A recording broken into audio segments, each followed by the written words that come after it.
O último rei de Roma, antes da criação da República, foi Lúcio Tarquínio Soberbo. Ele era de origem etrusca e ficou conhecido como um tirano arrogante e impopular. Seu governo autoritário, aliado ao abuso de poder da nobreza e especialmente pela violência cometida pelo seu filho, provocou uma revolta entre os romanos. A indignação popular diante desses crimes foi o estopim para a queda da monarquia, e então os romanos expulsaram a dinastia Tarquínia e fundaram a República Romana, onde fizeram um juramento solene: nunca mais seriam governados por um rei.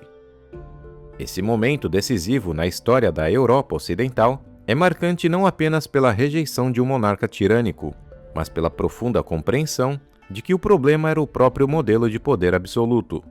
Eles concluíram de forma radical que a monarquia era, por natureza, corrupta. Qualquer homem investido de autoridade sem limite acabaria se tornando um tirano. Talvez os romanos teriam concordado com a avaliação do líder jacobino francês chamado Louis Antoine dos Saint-Just, que séculos depois declararia: ninguém pode reinar inocentemente. Após o fervor revolucionário romano diminuir, os plebeus, a camada mais pobre e numerosa da sociedade, logo se viram frustrados. A nova república prometia pouco em termos de oportunidades políticas e oferecia ainda menos proteção contra os abusos dos patrícios, a elite aristocrática.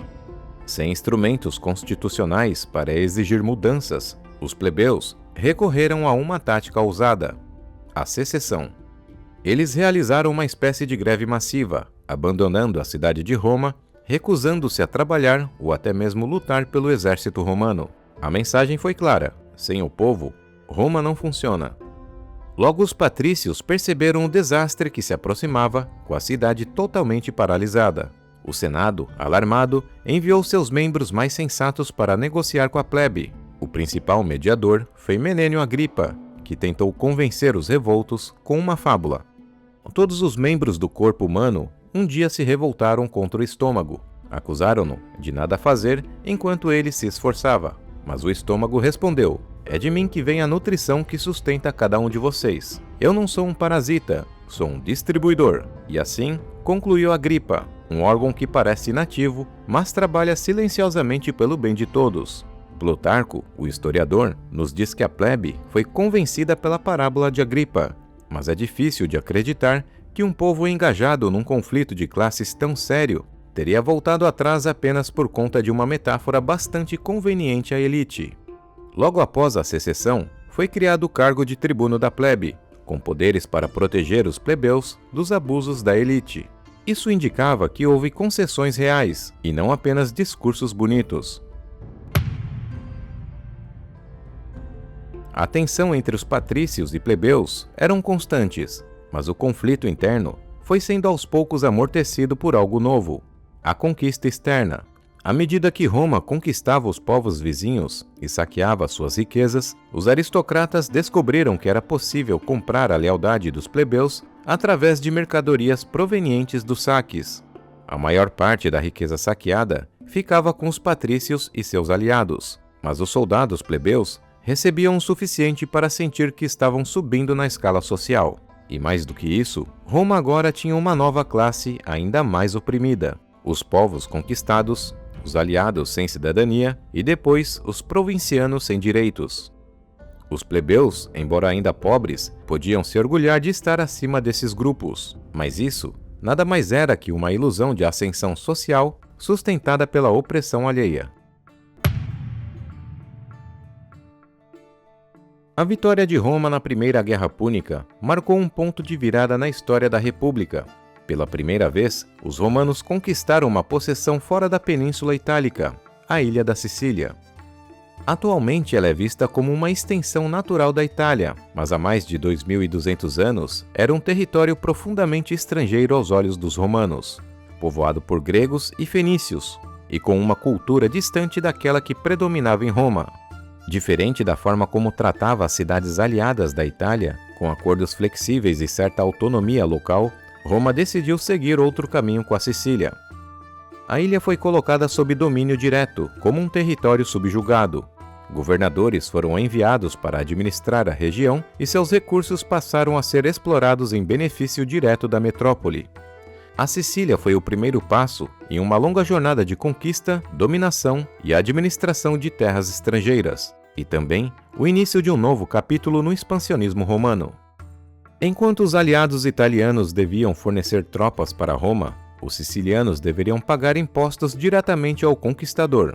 Mas como administrar essas novas terras? Simples, criando um novo cargo, o governador provincial.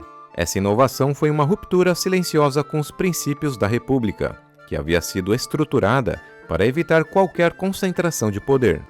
Na República Romana, os políticos não atuavam sozinhos, eram temporários e sujeitos a veto, tudo isso para impedir que surgisse um novo rei. Mas os governadores provinciais, chamados de procônsules, não estavam sujeitos a essas restrições. Tinham poder absoluto sobre as províncias, faziam a administração da justiça, cobravam impostos e até comandavam exércitos, tudo isso com pouquíssima supervisão. Eles eram, na prática, tiranos de pequenas monarquias locais. Ainda assim, esse novo modelo de governadores com autoridade prolongada e controle militar direto corrompia os pilares da própria República Romana. Com a expansão da República e a administração de novas províncias, surgiu uma nova fronteira de ambição. Ser governador significava enriquecer com impostos, saques e subornos, e todos queriam uma fatia dessa riqueza. Logo, os romanos começaram a gastar fortunas em campanhas eleitorais, subornos e alianças. O fracasso significava a ruína financeira, já o sucesso era o bilhete dourado para governar uma província. Com isso, a luta política em Roma tornou-se uma guerra pelo saque, e à medida que mais províncias eram conquistadas, mais intensa ficava essa disputa entre as facções, aristocratas e senadores. Foi nesse cenário que figuras como Pompeu e César começaram a surgir com comandos militares extraordinários. Enquanto Pompeu recebeu poder total para pacificar o Oriente, César, por sua vez, foi nomeado governador de 3 províncias por 5 anos. Uma concessão absurda para a República Romana. Com tamanha liberdade, César invadiu a Gália por motivos questionáveis, financiou suas próprias legiões e criou um exército pessoal. E como o Senado hesitava em aprovar a sua guerra, César simplesmente ignorou a autoridade republicana. Seus soldados eram leais não a Roma, mas ao homem que os pagava e lhes prometia glória e terra.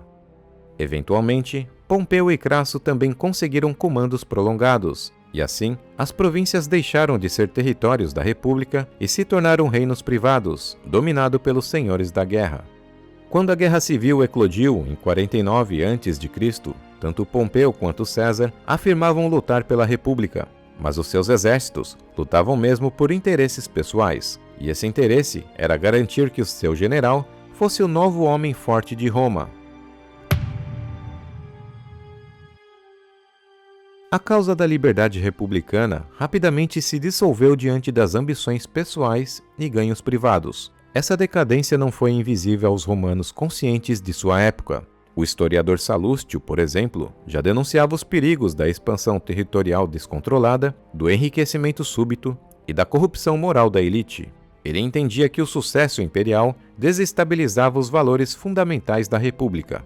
Mas por conta da guerra constante pelo poder, acabou nascendo o Império Romano, um regime de poder absoluto, mas cuidadosamente disfarçado sob a velha linguagem republicana, que já não convencia mais ninguém.